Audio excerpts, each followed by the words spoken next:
वालेकुम। आज हमारी क्लास है 16वीं, ठीक है, क्वार्टर वन की। आज हम जो है ना पढ़ेंगे मशीन लर्निंग की एग्जांपल्स कि मशीन लर्निंग की बेसिकली एग्जांपल्स क्या हैं, किस तरह हम लोग मशीन लर्निंग को ट्रेन करते हैं और क्या हमें आउटपुट मिलते हैं। बेसिक उसके 3 स्टेप्स क्या हैं, 4 स्टेप्स क्या हैं, ठीक है। देखें, अगर मैं किसी वेबसाइट को एआई वेबसाइट बनाऊँ या किसी चीज़ मशीन को ट्रेन करूँ तो उसमें जो न्यूरल नेटवर्क बनेगा उसकी एजेस होंगे, उसकी लेयर्स होंगी, ठीक है, और उसके आउटपुट रिजल्ट्स की लेयर होगी। ये मैं पीछे भी आपसे बात कर चुका हूँ, ठीक है, कि किस तरह न्यूरल नेटवर्क वर्क करता है। उसकी जो पहली लेयर्स होती हैं और जो मिड वाली लेयर्स होती हैं और वो लास्ट वाली लेयर्स होती हैं, वो सारी एजेस एक दूसरे से नोड्स कनेक्ट होती हैं और उनके अंदर का क्या प्रोसेस हो रहा होता है, ठीक है, वो प्रोसेस हमें नहीं पता होता, लेकिन उसके जो रिजल्ट्स होते हैं ना वो हमारे सामने होते हैं। देखें, अगर जिस तरह जगह जगह पीडीसीएल आप देख लें तो इनके रेट्स जो है ना एक जगह से जगह दूसरी, मतलब एरिया टू एरिया वेरी करते हैं। अब अगर आप अली एक्सप्रेस देख लें तो वो भी एरिया टू एरिया उसके रेट्स जो है ना वेरीफाई करते होंगे, मुल्क टू मुल्क वेरीफाई करते होंगे, कंट्री टू कंट्री, ठीक है। अगर एक ऑनलाइन ई कॉमर्स वेबसाइट है तो उसमें हम लोग क्या देखेंगे कि हम लोग प्राइजेस देखेंगे, बल्कि मशीन प्राइजेस देखेगी जो हमने मॉडल ट्रेन किया हुआ है, शिपिंग कॉस्ट देखेगी, ठीक है, मार्केटिंग देखेगी और वो मटेरियल देखेगी। और इन सब लेयर्स का एक न्यूरल नेटवर्क बनाएंगे। न्यूरल नेटवर्क में वो जो लेयर और एजेस होंगे वो आपस में कनेक्टेड होंगे, ठीक है। वो हमारी डिमांड के मुताबिक वो हमें एड्स दिखाएंगे और हमारा जो वो न्यूरल नेटवर्क का लेयर सिस्टम है वो अंदर की कैलकुलेशंस करके ना हमें आउटपुट रिजल्ट देगा कि इसकी डिमांड कम है या ज़्यादा है, ठीक हो गया। इसकी एक और एग्जांपल मैं आप लोगों को देता हूँ फेस रिकग्नाइजेशन सिस्टम की, ठीक है। बेसिकली हम लोग पहले डाटा कलेक्ट करते हैं, फिर डाटा को हम जो है ना वो ट्रेन करते हैं मॉडल को, और फिर हमें वो डिप्लॉय होकर रिजल्ट देता है, ठीक है। इसमें एक्यूरेसी भी होती है, ये मैं आपको पहले बता चुका हूँ कि इसमें एक्यूरेसी जो होती है वो लाजमी होती है और 100% एक्यूरेसी होती है। फेस रिकग्नाइजेशन सिस्टम को अगर हम लोग डीपली थोड़ा सा पढ़ें तो फेस रिकग्नाइजेशन सिस्टम बेसिकली क्या है, वो जिस पिक्चर के पिक्सल्स होते हैं ना, ठीक है, उनको जो है ना उनके ऊपर कैलकुलेशन करता है बहुत ज़्यादा, यानी कि बहुत ज़्यादा वर्किंग करता है। अगर आप RGB एक पिक्सल, बेसिकली मैं आपको पिक्सल बता दूं, पिक्सल क्या होता है। पिक्सल हमारी तस्वीर का सबसे स्मॉलेस्ट पार्ट होता है। जैसे नेटवर्किंग में जो पैकेट्स होते हैं ना वो smallest size of the data can travel on internet, ठीक है। इसी तरह पिक्सल जो होते हैं ना वो smallest the size of the image you है, ठीक है, कि आपकी तस्वीर का सबसे छोटा पार्ट, ठीक है, उसको हम पिक्सल्स कहते हैं। अब पिक्सल्स की भी वैल्यू होती है, ठीक है, वैल्यू उनकी 0 से लेकर 255 तक होती है।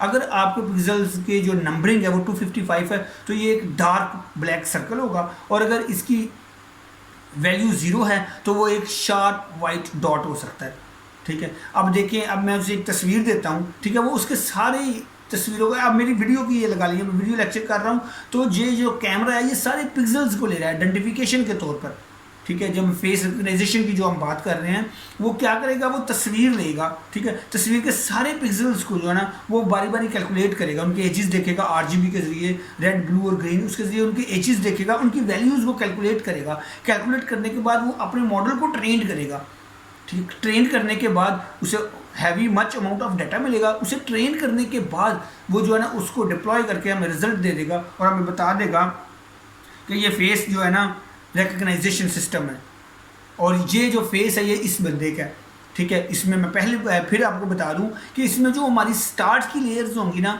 जो लेयर्स बेसिकली हमारे पिक्सल्स ले रही हैं हमें वो नज़र आ रही होंगी, और लास्ट की लेयर्स जो है ना वो जो हमारी तस्वीर की इमेज बना रही हैं वो लेयर्स हमारे पास होंगी। जो इंटरनल न्यूरल नेटवर्क है जिसके ज़रिए ये मॉडल ट्रेंड हो रहा है और रिजल्ट निकाल रहा है वो हमारे सामने नहीं होता। जैसे हम सेल्फ ड्राइविंग कार की मिसाल ले लें कि सेल्फ ड्राइविंग कार में बार बार इसलिए आपको उसकी मिसाल देता हूँ कि सेल्फ ड्राइविंग कार ना एक ईजीली एग्जांपल है। सेल्फ ड्राइविंग कार रडार से के थ्रू और रडार के थ्रू जब डेटा लेती है तो वो मॉडल बेसिकली डेटा कलेक्ट कर रहा होता है, फिर मॉडल जो वो कैलकुलेशन कर रहा होता है कि उसके अपने आप को ट्रेन कर रहा होता है कि किस किस कहाँ पे नेक्स्ट गाड़ियाँ हैं, और वो ट्रेन करके एक्यूरेसी लाने की कोशिश करता है। जब वो बिल्कुल अपनी 100% एक्यूरेसी ले आता है तो फिर वो डिसीजन लेता है, जो है डिप्लॉय होता है कि मुझे ये अपनी कार दाएं करनी चाहिए या बाएं करनी चाहिए, ठीक है। ये भी एक जो ना बहुत अच्छी मशीन लर्निंग की एग्जांपल है। इसके अलावा हमारे पास जो डिवाइसेस हैं जिससे हम लोग कम्युनिकेट कर सकते हैं, अलग डिवाइसेस जो दूसरी डिवाइसेस, वो बेसिकली किस तरह काम करती हैं। इसी तरह हम लोग उन्हें बोलते हैं, कम्युनिकेट करते हैं, वो हमारा डाटा कलेक्टिंग करते हैं। डाटा कलेक्टिंग के बाद फिर much huge amount of data उनके पास होता है, फिर वो उनसे कोलैबोरेशन करते हैं। कोलैबोरेशन करने के बाद वो उसको मॉडल को ट्रेन करते हैं और 100% एक्यूरेसी लेके आते हैं। एक्यूरेसी लेने के बाद वो फिर मॉडल को डिप्लॉय कर देते हैं, यानी कि वो मॉडल हमें मैपिंग करके रिजल्ट जो है ना हमें दे देता है। बेसिकली ये जो है एग्जांपल्स ये बहुत इजीली हैं। अब हम लोगों ने इसमें 3 चीज़ें जो है ना वो सीखी हैं कि एक मॉडल जब डिप्लॉय होता है मशीन लर्निंग का वो किस तरह होता है, गेट डाटा, कैलकुलेशन इट और ट्रेनिंग और डिप्लॉय। ठीक है, डाटा पहले मॉडल जो है पहले डेटा लेता है, फिर उसके ऊपर कैलकुलेशन करता है, एक्यूरेसी निकालता है, फिर जो है ना वो डिप्लॉय हो जाता है। सही है, ये 3 जो चीज़ें हैं ना ये आपने याद रखनी है थ्रू आउट सारे कोर्स।